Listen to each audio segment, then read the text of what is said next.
نبی اکرم صلی اللہ علیہ وسلم نے ایک مرتبہ 3 دفعہ قسم کھائی، واللہ لا یؤمنو، واللہ لا یؤمنو، واللہ لا یؤمنو، خدا کی قسم وہ شخص مومن نہیں، خدا کی قسم وہ شخص مومن نہیں، خدا کی قسم وہ شخص مومن نہیں۔ قیل من یا رسول اللہ، کسی نے ڈرتے ڈرتے پوچھا ہوگا اے اللہ کے رسول کس کے بارے میں ارشاد فرما رہے ہیں؟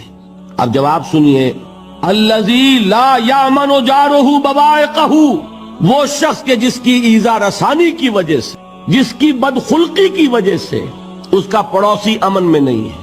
یہ کوئی گناہ کبیرہ ہے؟ آپ کی فہرست میں تو گناہ ہی نہیں، کبیرہ کیا سوال، صغیرہ بھی نہیں، اچھا کردار کا معاملہ نہیں ہے، یہ کہیں گے گناہ کی فہرست میں نہیں آئے گی بات۔ لیکن اس پر اللہ کے رسول نے 3 دفعہ قسم کھائی، ایمان نہیں ہے، ہرگز نہیں ہے، خدا کی قسم نہیں۔